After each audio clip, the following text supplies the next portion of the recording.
I just didn't want to go through those cycles again. I noticed my behavior, the same behavior happening. And I wanted to be different. I wanted to be different for me. And, I've tried other things and they didn't work, whether it was that I wasn't committed enough or I wasn't ready. I wasn't to that tipping point, if you will, or it just was, the right place, right time where I came across you and had the conversation and everything. I just knew that I wanted to do something to change the way I was handling, I guess, whether it's my behavior or myself. I'm so glad I asked that. Now that's super helpful. I'll tell you why.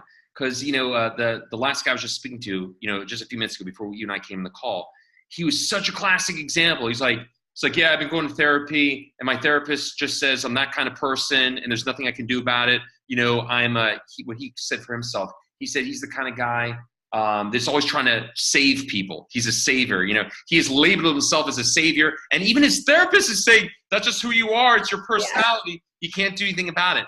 So I'm so glad you brought this up because that's basically what you were kind of working through, this personality, trying to recreate it. So I said to the guy, I said, dude, you and your therapist really need to be welcome to the year 2019. The training that I do for people, I didn't create it out of thin air. Like I've worked in person with people for years. Tony Robbins, Dr. Joe Dispenza, top relationship coaches, all in person. And so I basically compiled the best of the best into one practice that can get you that final outcome. And that's why I'm like, you will become your own practical psychologist, your own relationship coach, where for the rest of your life, you'll be good either way. Will you have challenges? Sure. I'm not saying things are perfect, but you have the ability to move forward. So anyway, my point is with this guy, he's like, oh, my therapist says I have this kind of personality and I am the way I am. And I like to save people. So I'm a savior. And the therapist is basically keeping him in emotional prison by reaffirming that, there's nothing you can do about that. And I'm like, dude, even Dr. Joe Dispenza has a book called Breaking the Habit of Being Yourself. Neuroplasticity is a scientific fact. It's not a theory. Brain cells together, wire together. This is not a theory here, and it absolutely is yours for the taking. So anyone out there listening to this, if you really believe that because you've been a helper your whole life, or a savior your whole life, or you're just kind of person, what's that? Or an empath, or whatever you want to. Yeah, empath, or like one thing you also told me too. You always like to take care of people, and I'm just someone who likes to help people and be this good person, and like with your friends. I'm always that person who's available at 2:00 in the morning. They can call me anytime. All these things that that a lot of people say, oh, that's just who I am. That's just my personality. I'm like, dude, that is not your personality. That is simply habit. That is simply atrophied emotional muscles. You can absolutely rewire yourself for a different personality. New personality, new fucking personal reality. Except Dr. Joe doesn't curse. That's the only. But that's the truth. I'm like, and it's so. I mean, when I hear something like that from this guy, I almost get like fired up inside. I'm like, dude, I can't believe this therapist is keeping you in emotional prison, telling you something like he's basically telling you you're eating poison. Yeah. And of course you're gonna feel sick. So it's like, but that's not true. And what's awesome is for anyone listening to this, you came in with a very similar thing. Like, I've always been this person who always likes to help people. I'm an empath. I'm always the kind of person that, at 2:00 in the morning, I'm going to be available for my friends. And I just keep having these same situations. Like, dude, that does not have to be your reality. I will show you how to take what is a concept and make it real, where you're living it, embodying it. That is who you are. And when you create that new personality, that's when you create a new personal reality. To anyone listening here, you can't solve a problem with the emotions that create it. You can't solve a problem with the emotions that created it. You need a different energy there. And that energy comes from within. If you are wired a different way, you're living in new emotions. You are literally biologically changing your DNA. And when you do that and you're living in different emotional states, you create a new world for yourself. But you are not, nobody is imprisoned to I'm this kind of person, and I guess that's how it has to be. So I'm really glad you and I talked about there. So anyone listening here, if you believe you're a type A personality, or you're the kind of person who likes to help people, or you're an empath, and that's your story, you do not have to be that way. You might not know how to change it, but as Jennifer can attest to, I can show you how to do it. So you're not imprisoned. Does that make sense? Yeah, and so just kind of like that tipping point, I guess, also, like I felt like even anxiety and depression for me, I didn't want that to be my excuse. Oh, I suffer from anxiety and depression. I just didn't want that to, that's not okay to just say that and expect people to just be okay with that. You know, there has to be techniques that work. And that's, you know, when you and I talked, that I knew that I could get somewhere. And Awesome. I'm going to hit on that one too. If anyone listening to this, and I'm sorry, this might annoy certain people, especially if you're a therapist or counselor. If you've been told that you're this way because you're quote depressed, right? I have to be very careful about how I say this. I'm going to say this the way that I think no one could argue with. If you met somebody and they had like take Arnold Schwarzenegger, right? Arnold Schwarzenegger, 6'2", whatever, back in his prime. And you took someone who's like 5'1", and maybe even has like some ailments in their body, like physical ailments, right? They still have human muscles.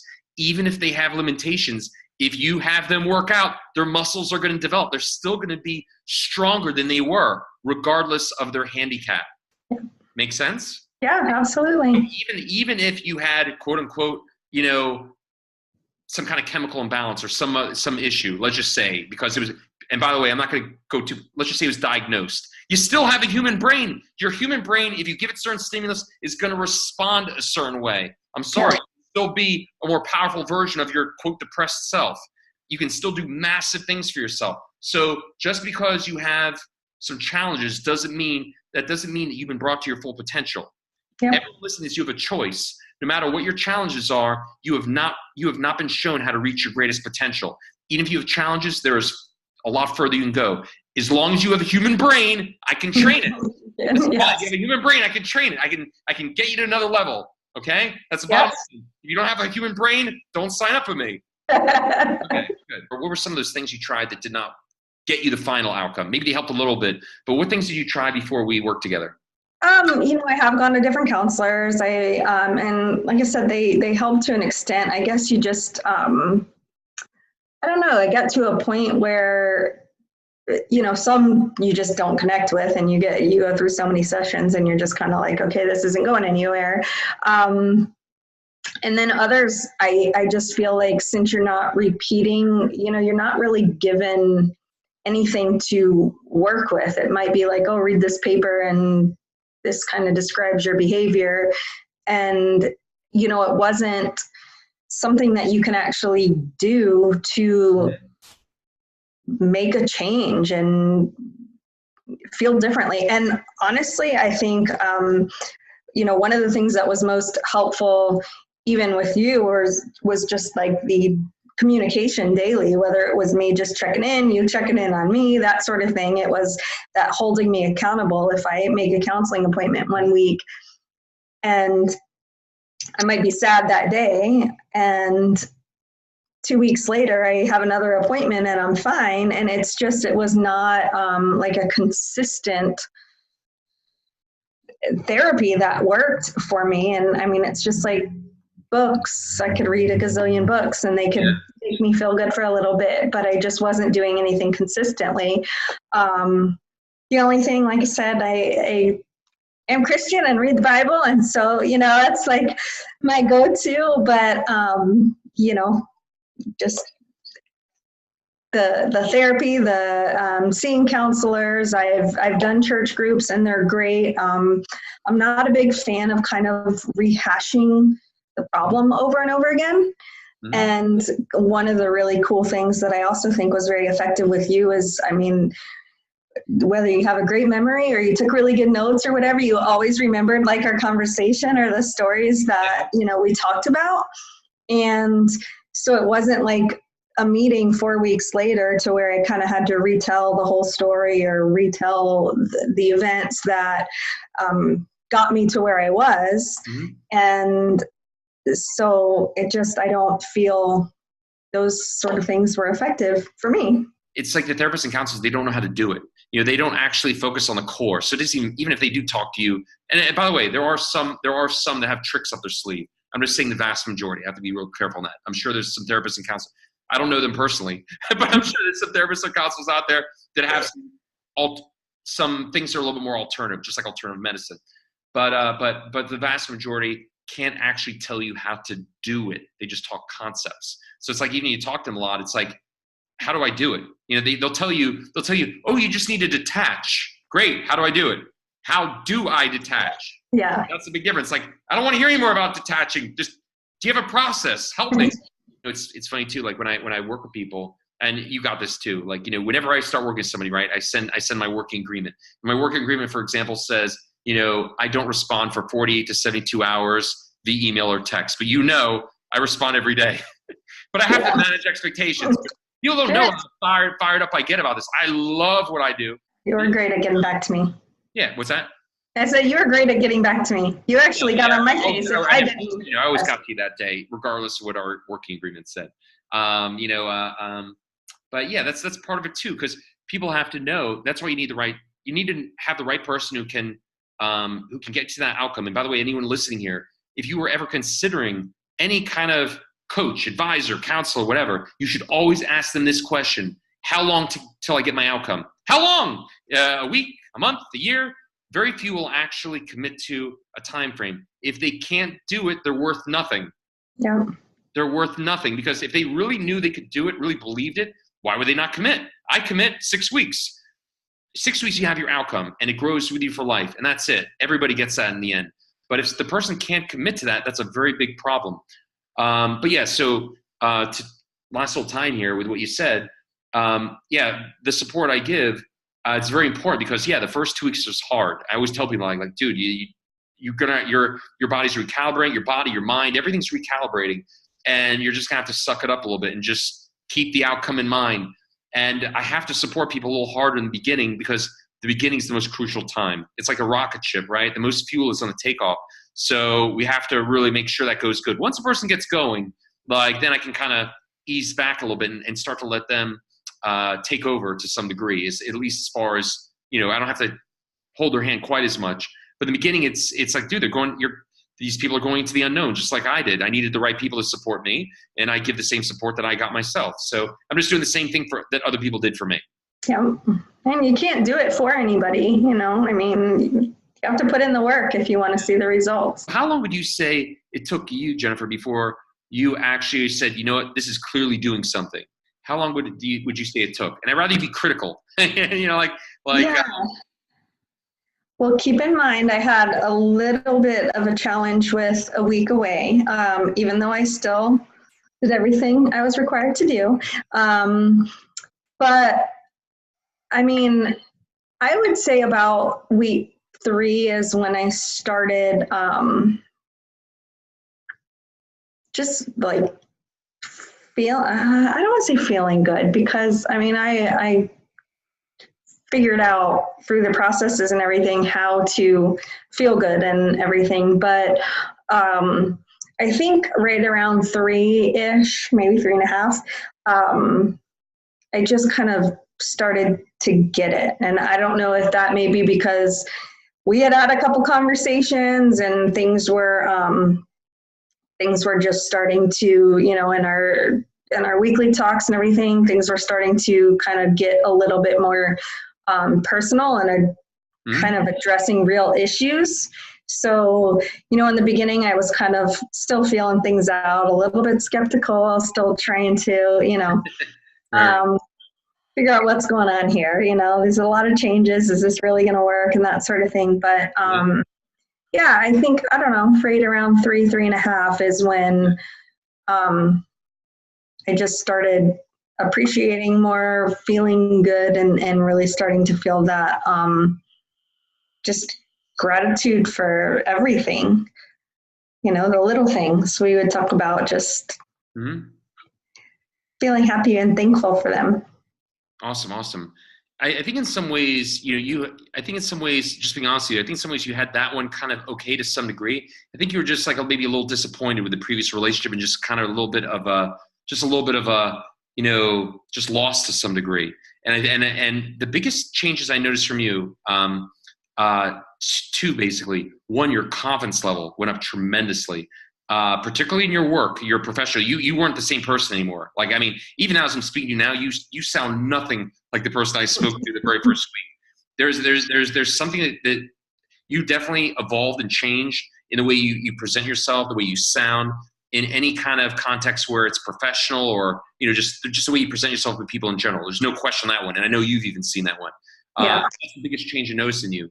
While you were working with me, you didn't really delve into dating yet or anything like that. So that one I can't definitively say or not say. But the one thing I know you believe, I know you know this as well as I do. You tell me here and again, tell me otherwise. But I believe that that you really do know that no matter what, you haven't seen it yet because you haven't had the chance to challenge yourself. But I know deep inside, there's no way that anyone would ever be able to get over things on you in the future for any more than like a couple dates or so. Maybe a day. I don't teach you how to be a psychic. Like I can't do that one. Yeah. But I can teach you how to be so rock solid with yourself. And by the way, you're not. Tell for anyone here, it's not like you're controlling, trying to manipulate or control. You're just good. But I know that if you saw some of the things you saw in the past, it just would not fly. And you'd be like, it's cool. You can be who you are, but I'm not going to go. We can just be friends. Yep. And I think you know that deep inside that if in the future, if you came across another thing like that, you would never go about that again. It would be impossible for you to unlearn what you've learned. This is who I am. This is what I want. This is what I bring to the table. This is what I have to offer. And I expect the same in return as far as, any of the attributes that I look for in a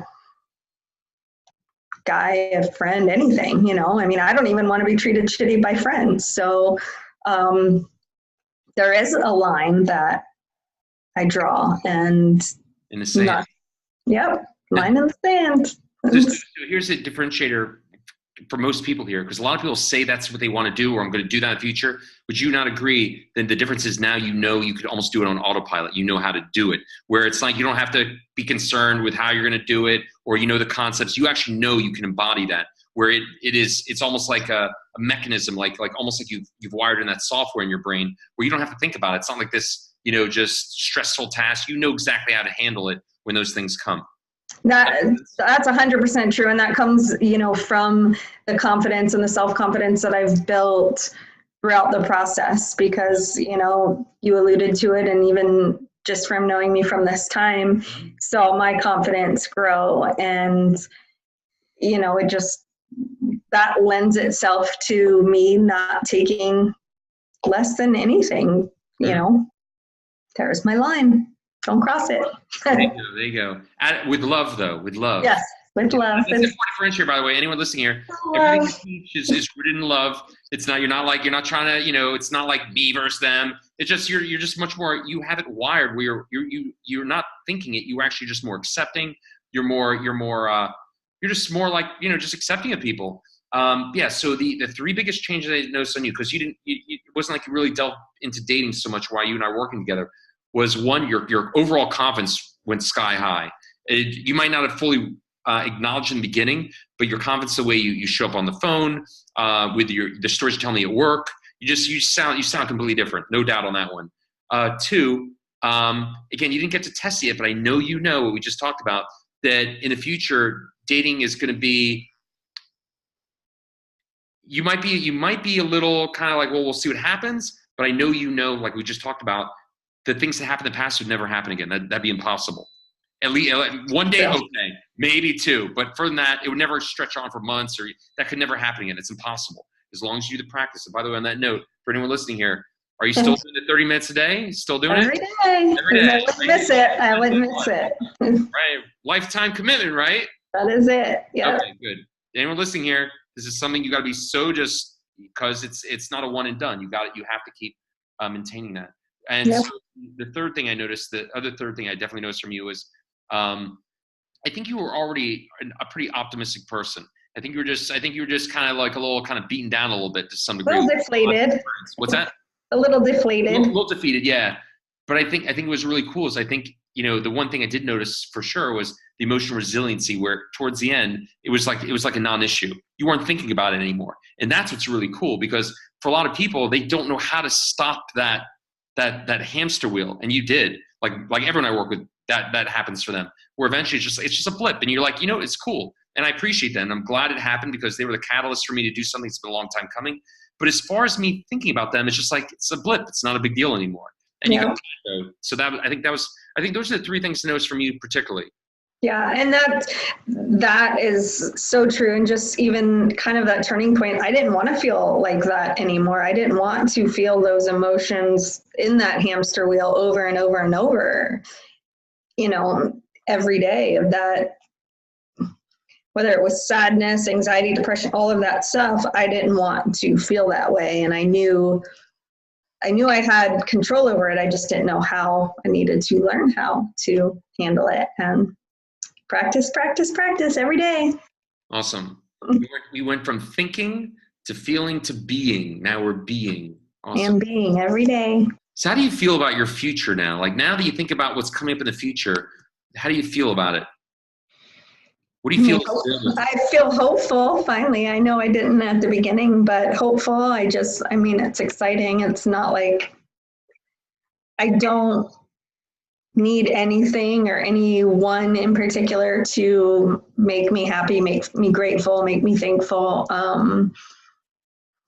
And I'm excited. I'm excited to grow and, continue to learn every day. Because for me, like you said, it's not one and done. It's a culmination of working hard every day. And just because, we talk about 6 weeks doesn't mean it just stops there. So the sky's the limit for me, with work, with relationships, with anything. It's can only go up, and I'm excited. Awesome. Yeah. I was like telling people, like, it's like you proved to yourself in the 6 weeks that you're in control. You proved it to yourself. And if you did it during the hardest part, you have no reason to doubt that you're not going to be able to get yourself to other levels, because you proved it when it was hard. Like I just met someone who graduated me about a week ago, and she actually did the program with me while the divorce is in full swing. So she actually got finalized, like I think in week 2, right? Yeah. Like it was, by the way, that doesn't mean that it's over, right? I have many people that, like you think it's over and then the ex comes back. Happens quite a bit, actually. I had a guy that I was working with, and I thought she was so having issues that she was done, and they're doing a vacation together. It took like about 2 months after she graduated. So I had people like that. I always tell people, like, your story is still being written, so you don't know. Like, but my point is, like, with that previous client, her divorce was in full swing. It became finalized like in week 2. And when I said to her, I'm like, afterwards, I'm like, hey, you did this when you had no emotional muscle or very little, and you did it in the midst of complete chaos. You got kids, you got, you have someone you're married to for all these years, and you still did it. You have no reason to doubt that you're not going to be able to fucking kill it with anything ongoing. Now it's like, well, how far can I take it? And that's really cool, because if you prove yourself you can do it while things are challenging and you're developing this skill, you have no reason to doubt yourself for the future. Why would the sky not be the limit? So true. I think it's important, because I think it's kind of a funny question in a way. So who do you think this program is designed for? Who do you think could benefit from this program? I mean, I think it's more of why would anybody not want to? And I'm not just saying that, like, you're really not. I feel like it's that person stuck in the hamster wheel, just trying everything and not getting the help they need. And I think, like, even for me, not knowing this program was out there, I think everybody should know that this is available to them. I mean, seriously, a phone call or a social media click away sort of thing. So, why not? Who would not want to better themselves? I mean, you can use it in every aspect of your life, not, whether it's personal relationships, work relationships, just personal self-confidence. Who would not want that? And I mean, even the most confident person, I don't know, they make pencils with an eraser for a reason. People make mistakes, and nobody's perfect. And I just feel like, for me, the challenge of getting better and growing each day, that's for me, and now I know ways, even after the 6 weeks, I know ways to better myself each and every day, build on and be better than I was the day before. So I don't know why people would not want to take advantage of that, or they can stay stagnant. I mean, hey, not everybody wants to grow, but some people like their drama. Some people, I mean, emotions are addictive. Like, a lot of people don't realize that. Like, it's literally a drug, so that's why people get really stuck in their cycles. It's no different than, food, coffee, drugs, whatever. Your body literally becomes addicted to those cycles. And a lot of people love the drama. I always like to say drama is that one thing that people hate but secretly love. Oh yeah. So, but yeah, so, and then the reason I thought I always like that question, I think it's kind of amusing, is because it's like, why wouldn't anyone want to take control of the two most valuable resources, energy and emotional states? You got that, you're doing fucking great. So like, it's kind of, everyone should benefit, especially if that person can't seem to take the concepts and make them practical when it comes down to getting unstuck. You've talked to people going through breakups. How many of them tell you, oh, it was his fault or it was her fault or whatever? They're so stuck in the story. It was their fault. And then I say that, like, well, hold on. If they really kept doing all these bad things for 5 years, do you think there's something missing that kept you allowing it? Yeah. Why do you keep allowing it? Or why did you, I always tell people too, I go, let me tell you a little secret in life. Happy people don't argue. If you're really happy, then that other person won't even bother. You just won the lottery. You don't really give a shit. So it's like, if they're poking you and you're feeding into that, then clearly there's something does take two to tango. So it's like, but if you're allowing that kind of stuff, there is some negative wiring in there that is allowing you to just keep accepting that. It's no different than the whole, oh, well, it's my personality. I'm the kind of person that doesn't fight people. I'm the kind of person that doesn't like to argue. I'm the kind of person that just likes to be the peacekeeper. This is all nonsense. Yeah. That you don't have to stay that way. But again, to go from concept to practicality is not something you can just conceptualize and just, okay, now I'm this kind of person. It doesn't work like that. No. But anyone who's like, oh, it's their fault. No, it's your fault. Like, you're either allowing it, you're feeding into it, and if you're really reacting to it, then clearly you have your own challenges. You're just a participant.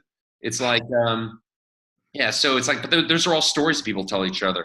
The real story, the story that everyone should subscribe to is, I am simply the product of how I've wired myself to be. And if I'm not able to show up each day as the version of myself that I know I should be, that I deserve to be, that I expect myself, well, there's something I'm missing here. That's just the bottom line. But nobody is destined to be a certain personality type or story for their entire life. You can absolutely, redesign it, so yeah, I hear that stuff all the time, and it's unfortunate, but here's the cool thing. Here's the fortunate part. For all those people that are stuck in their story, or it's my personality, here's the cool thing for them. There's one teacher that is an excellent teacher, and everyone will eventually get this teacher's lesson. There's a reason why most people I work with, I'd say the average person I work with is in their 50s or 60s. Why is that? Because Mr. Payne is a fucking incredible teacher, and will eventually get you to realize, like, this sucks. This needs to be changed. And those are my favorite people, because when I work with them, they're like, they're so primed and ready for it. But there's a lot available, but you're never the prisoner of your emotional, your stories from the past, or your partner who's arguing with you. You're always in charge, one way or the other. You're always in charge, and if you can't do it, that's because you're trying to conceptualize it and you don't have that practical application. So yeah, no, it's true. And I mean, I told you right from day one, I mean, I can't change anybody else. I can only work on me. I want to get better for me. I don't want to get better for anybody else. I mean, they'll receive the benefits of it in the future, but I want to get better for me, and I did. So awesome. Yeah, you absolutely did, and you're still a work in progress. You always will be. I will always be. We always are students for life, because students are allowed to make mistakes. But mistakes in our world is not really a mistake. We either win or we learn. So Yeah. no matter what, it's still good. But looking like that takes the pressure off and it allows you to just keep pushing forward and enjoy these new levels. So last thing I'll say for anyone listening here, if you enjoyed today's conversation and you are inspired to take real action, just remember this: time is not your friend. A sense of urgency is stop fucking around. Okay, so that's it. Awesome, great conversation. Yeah.